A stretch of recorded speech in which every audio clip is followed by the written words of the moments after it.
ሰላም ጤና ይስጥልን የተከበራችሁና የተወደዳችሁ ተመልካቾቻችን ከብስራት ኤፍኤም ዩቲዩብ ቻናላችን የወርልድ ካፕ ዞን ፕሮግራማችን ነው ተጀምሯል። የዓለም ዋንጫ ከመክፈቻው ጀምሮ ጥሎ ማለፍ ጨዋታዎችን ስንቃኝ ቆየንና አሁን ደግሞ የመጨረሻው ምዕራፍ ላይ ደርሰናል። የፍጻሜ ተፋላሚዎች ተለይተው ታውቀዋል። ትናንት እንግሊዝ ከአርጀንቲና ያደረጉት ተጠባቂ የግማሽ ፍጻሜ ጨዋታ ነበረ።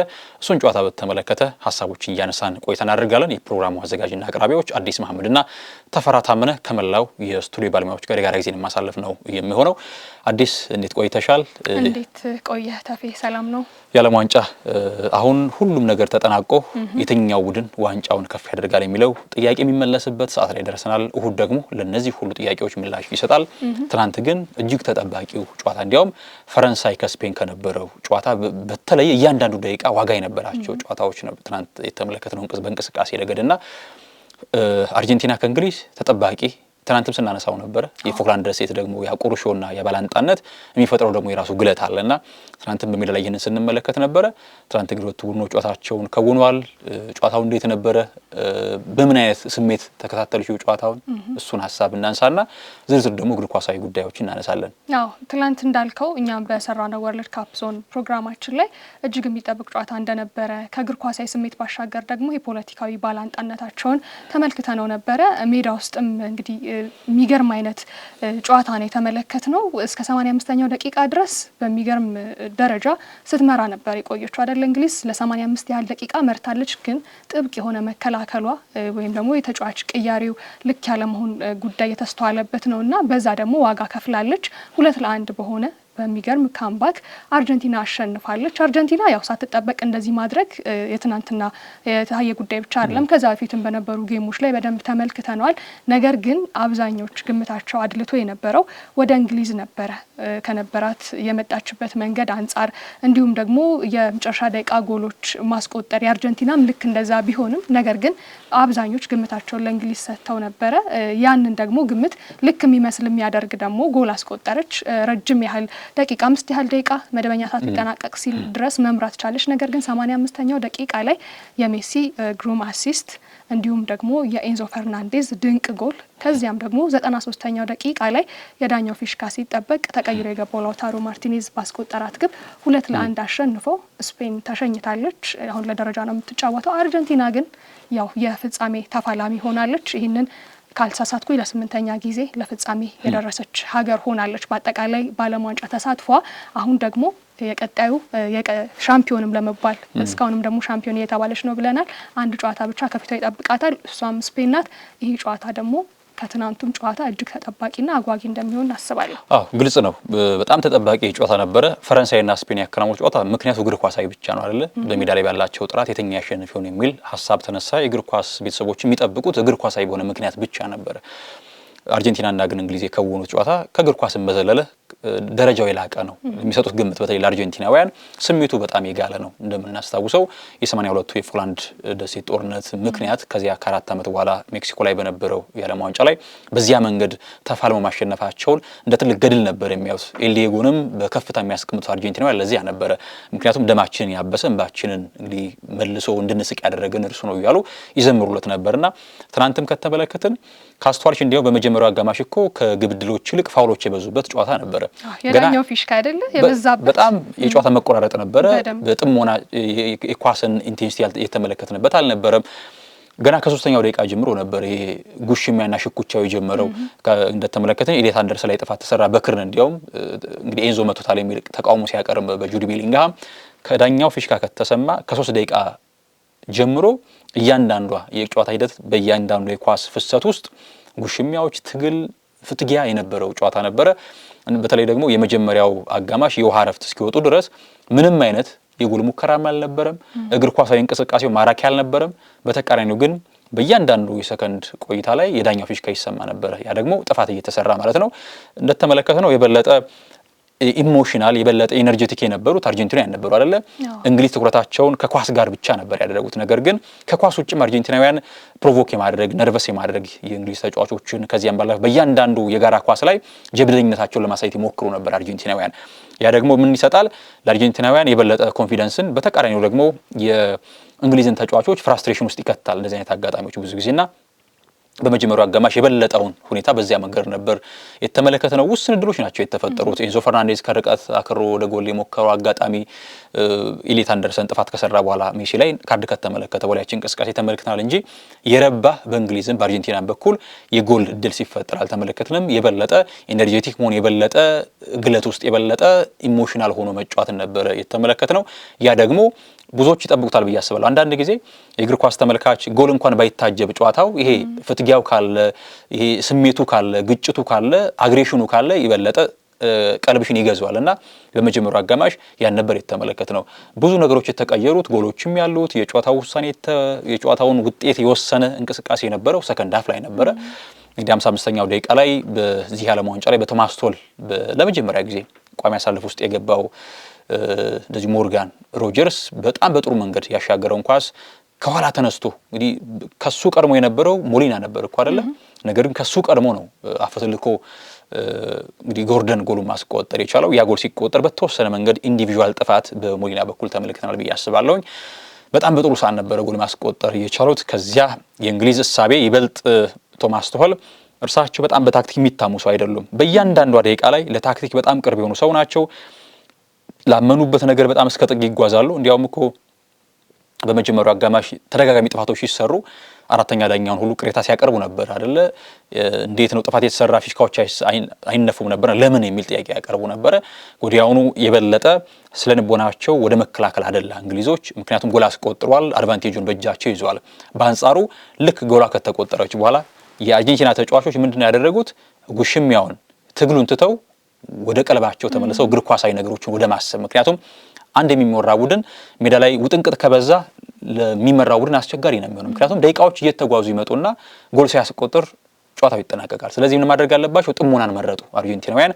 የበለጠ እርጋታን፣ የበለጠ የኳሱን ፍሎው መከተል ጀመሩና ነገሮችንም ተመለከትን። ከዚያ በኋላ ለውጦቹንም ስንመለከት በእንግሊዝ በኩል የመከላከል ባህሪ ያላቸውን ተጫዋቾች ነበረ ቶማስ ቱኸል የተጠቀሙት።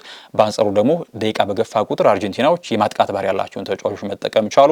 እድሎች በጣም ቶሎ ቶሎ ይፈጠሩ ነበረ።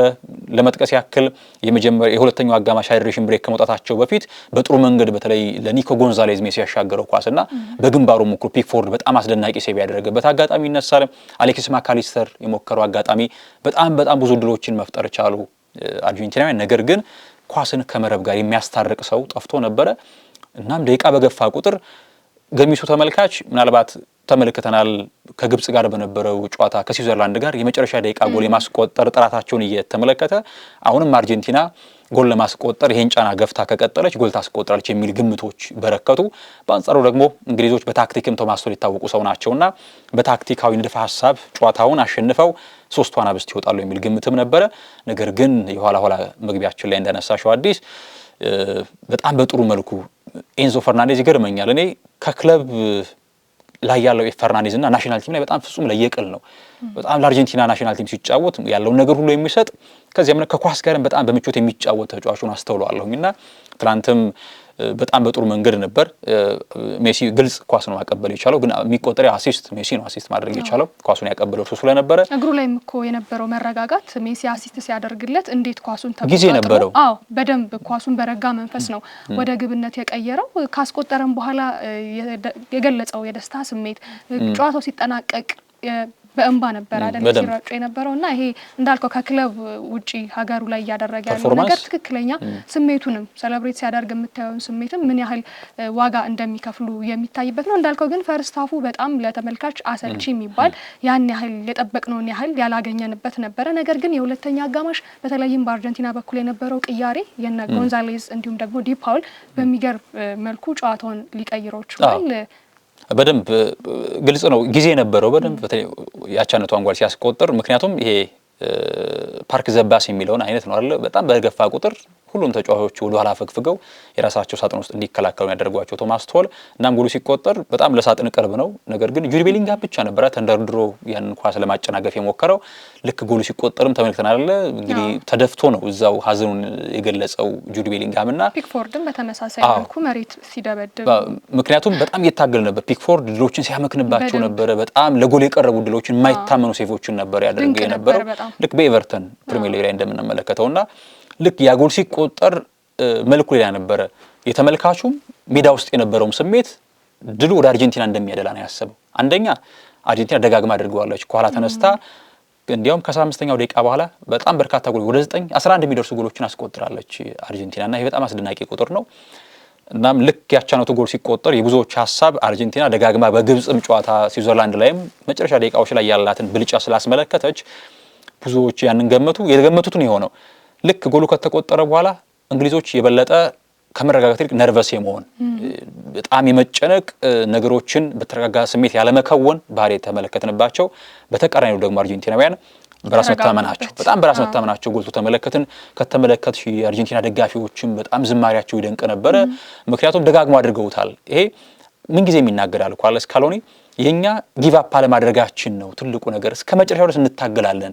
እንዲያውም ይሄ እንደ ሞቶ እንደ ስሎጋን የሚከተሉት ይመስለኛል። ዋጋ እስከ መጨረሻው ድረስ ዋጋ ከፍሎ መጫወትና ያም ነገር ተመለከትን። ጎሉን ከተቆጠረ በኋላ በጣም ፕረስ አድርገው ሲጫወቱ የነበረው አርጀንቲናውያን ናቸው። የሚገርመው ደግሞ በጎ ነገር ምን ሰጣቸው፣ አርጀንቲና ሲመሩ ስለነበረ ቀይር ያስገባቸው ተጫዋቾች የማጥቃት ባህሪ ያላቸውን ተጫዋቾች ነው። በተቃራኒው ደግሞ እንግሊዞች ውጤቱን ለማስጠበቅ ስላሰቡ ቀይር ያስገቡት የመከላከል ባህሪ ያላቸውን ተጫዋቾች ነው። ስለዚህ ምን ሆነ፣ ጎል ብትፈልግ እንኳን እንግሊዝ ሜዳ ላይ ያሉት የበለጠ ለመከላከል ባህሪ ያላቸው ናቸው። የተቀየረውም እኮ በርንንም ስንመለከተው ጎርደንም ተቀይሮ ወጥቷል እና ተከላካይ ማድረጋቸው ጥቅጥቅ አድርገው እንዴት እንደዛ እንደመረጡት ራሱ ከጨዋታው በኋላ በርካታ ትችት ሲሰነዘርባቸው ነበር አይደለ? ቶማስ ቱኸል በቶማስ ቱኸል ላይ በጣም አንድ ሰው ብቻ ግን ከጎናቸው ቆሟል። የሀገራቸው ልጅ ጀርመኖ አዲስ አሰልጣኝ የርገን ክሎፕ ቀላል ነገር አይደለም አሰልጣኝነትን እንደ ቀላል አትዩት፣ ይሄ ውጤት በተቃራኒ ሆኖ ቢሆን ኖሮ እናንተ በተቃራኒ ነበር እንደዚህ የምታደርጉት የነበረውና ማጥቃት ወይም መከላከል የሚለውን እሳቤ ብቻ ተይዞ ነው እየተነገረ ያለው። ነገር ግን እሱን ከጎኑ እንዳሉ በተለይ የቶማስ ቱኸልን ድጋፋቸውን እንደሰጡትም ደግሞ ተመልክተናል። ነገር ግን በርካቶች እንደ አለን ሺረር የመሳሰሉ በጣም ድሉ ይገባታል ብለው የአርጀንቲናን ቡድን አድንቀዋል። እንግዲህ ቀጣይ ደግሞ ተሰናባች ሲሆናሉ የሚለው ሌላ አጓጊ ነው። ምክንያቱም እንግሊዝ ምድር ላይ እንዲህ አይነት ነገር አዲስ አይደለም። ምንም ብትሰራ ምንም የሚታይ ለውጥም ብታመጣ ነገር ግን የግድ በስኬት መታጀብ አለበት። ያ ነገር ስላለ ጩኸቶቹ በርክተዋል ካሁን። እንግዲህ ቶማስ ቱኸል እርሳቸውም ከጨዋታው በኋላ ያሉት ምንድነው ምናልባት ከሽንፈቱ በኋላ የመረጥነው የጨዋታ መንገድ ጥሩ አይደለም ብሎ መናገር ልክ ሊሆን ይችላል። ነገር ግን ያን አይደለም ምለው እኔ ሜዳ ላይ በጣም ጥሩ ከነበርንባቸው ፐርፎርማንሶች መካከል አንዱ ነው የገጠምነው በጣም ጠንካራውን አርጀንቲና የሚል ሀሳባቸውን ሰጥተዋል። ምናልባት አሁን እየመራች እንግሊዝ አጥቅተው ተጫውተው ጎል ቢቆጠርባቸው ለምን አይከላከሉ የሚል ጥያቄ የሚነሳል እኮ አይደለ?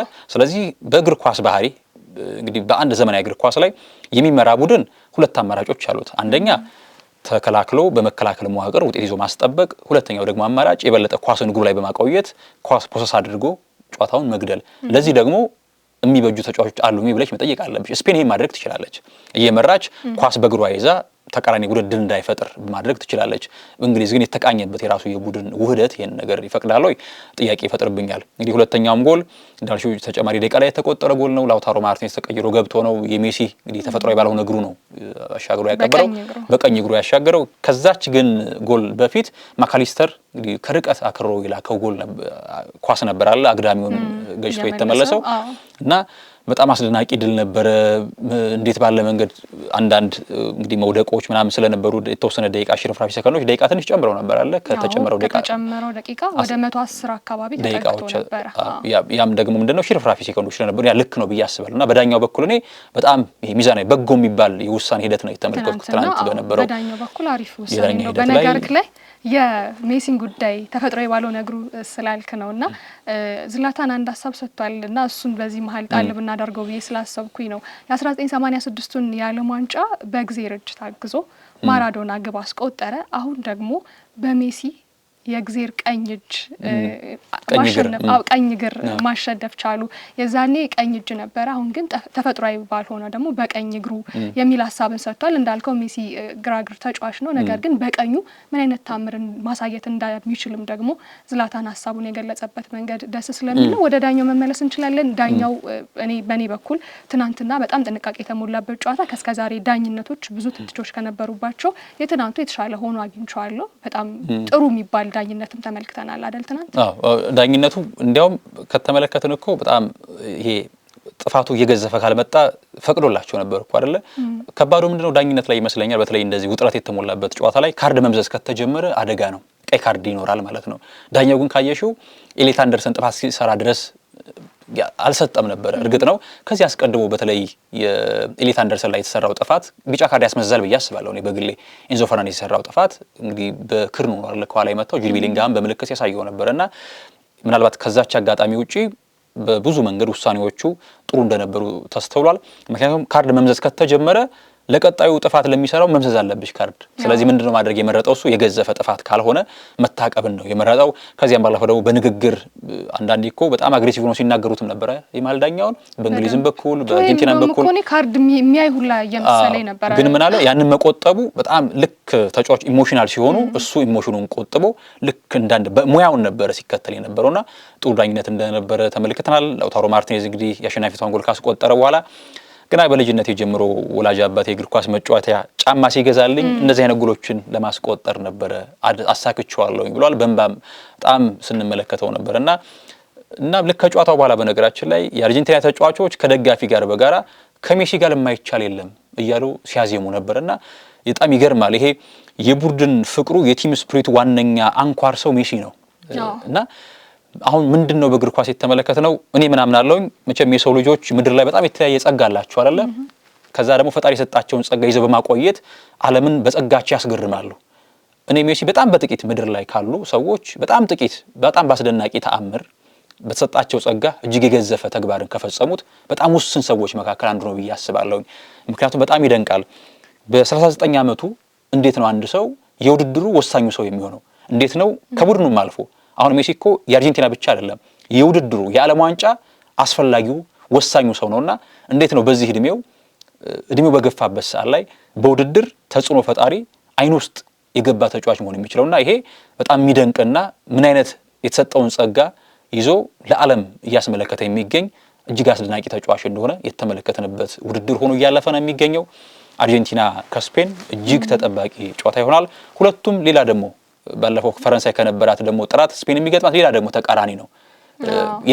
አሁን ምንድነው የምንረዳው እርግጠኛ ሆነ መናገር የምንችለው ለስፔን ከፈረንሳይ በተሻለ ጠንካራ ተጋጣሚ እንደምትሆን አርጀንቲና ግልጽ ነው። ለምን ካልን ከተጫዋች ጥራት ብቻ አይደለም የማሸነፍ ሜንታሊቲ ከዚያም ባለፈ የቡድን ፍቅር በእያንዳንዱ ኳስ ላይ የመፋለም ስሜት እና ያ ነገር ለስፔን እጅግ ነገሮችን አዳጋች ያደርጋል። ስፔን በእግር ኳሳዊ ሜዳ ላይ ባላት የእግር ኳስ ቅርጽና መረጋጋት የራሷ ኳሊቲ ያላት፣ አርጀንቲና በተቃራኒው ተስፋ ለመቁረጥ የቡድን ስሜት፣ ልምድ፣ የማሸነፍ ሜንታሊቲ እነዚህ ሁሉ ይዛ ዕለተ እሁድ ለፍጻሜ እንግዲህ ይፋለማሉ። እጅግ ተጠባቂ ሆኖ እንጠብቀዋለን። እኛ እንጠብቀዋለን። የርገን ክሎፕ እንዳሉት ሁሉ ሜሲ ሲኖርህ ምን ማድረግ ትችላለህ? ቶማስ ቱሄልንም የገጠማቸው ይሄ ነው ብለው ነበር በትናንትናው ጨዋታ። ከዛ ቀደምም እኮ ብለናል የምንጊዜም ምርጡ ነው ወይ ላንተ ሲባል ከምርጦቹ አንዱ ብሏል። ነገር ግን አንተም ስታብራራው እንደነበረው በዚህ ውድድር ሲገባ ነውም አይደለም ቢል የሚፈጥረው ስነ ልቦናዊ ነገር አለ ብሏል። ጨዋታው ደግሞ ሲጠናቀቅ የቶማስ ቱሄልን ሀሳብ እንግዲህ ከዛ ባሻገር ደግሞ የርገን ክሎፕ ማንሳት ችለዋል። እንደው እሱ ሲኖር ምን ማድረግ ይቻላል? ሜሲ ያለው ቡድን እንዴት መግጠም ራሱ ከባድ ነው የሚል ሀሳብ ተናግሯል። አሁን ደግሞ ለአዲስ ተተኪው ባለተሰጥኦ ለኮከቡ የቦታ ርክክብ ይመስላል አይደለ? ከላሚን ያማል ጋር እንደውም እኮ አንድ ማስታወቂያ ያላችሁ አይደል? ለማስታወቂያ በህፃንነቱ በዩኒሴፍ ነው ካልተሳሳትኩኝ የተሰራ ማስታወቂያ ላይ ሜሲ ያማልን ገላውን ሲያጥበው የሚያሳይ ምስል አለና የትውልድ ቅብብሎሹ በጣም ይገርማል። ያማልም ሜሲን ባገኝ ከሜሲ ጋር ብንገናኝ ደስ የሚል ታሪካዊ ጨዋታ ይሆናል ብዬ ገምታለሁ ብሏል። ፋይናሊዚማ ተገናኝተው ነበር አይደል? የኮፓ አሜሪካ አሸናፊና የአውሮፓ ዋንጫ አሸናፊ በአንዳንድ ምክንያቶች ሳይደረግ ቀረ።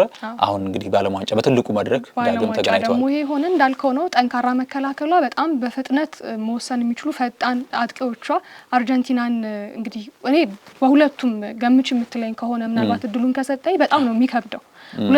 ወደ ሁለቱም ለመሄድ ይከብዳል። ነገር ግን በጠባብ የጎል ልዩነት ጨዋታው በአንዱ የበላይነት የሚያልቅ ይመስላል። ነገር ግን እንዳልከው ነው ቀላል ተጋጣሚ አትሆንም። ስፔንም አርጀንቲናም እንደዛው ናት። ነገር ግን የየራሳቸው ኳሊቲ ያላቸው ጨዋታው በጣም ተቀራራቢ፣ በጣም ኃይለኛ ነገር ግን በጠባብ የጎል ልዩነት የሚጠናቀቅ የሚመስል ነው የሚሆነው። እንግዲህ ውጤቱን ደግሞ መጨረሻ ላይ እሁድ ምሽት እንጠብቃለን። 2026 የሚጠናቀቅበት ነው የዓለም ዋንጫው ስፔን ከአርጀንቲና እጅግ ተጠባቂው የዓለም ዋንጫ ፍጻሜ ነው።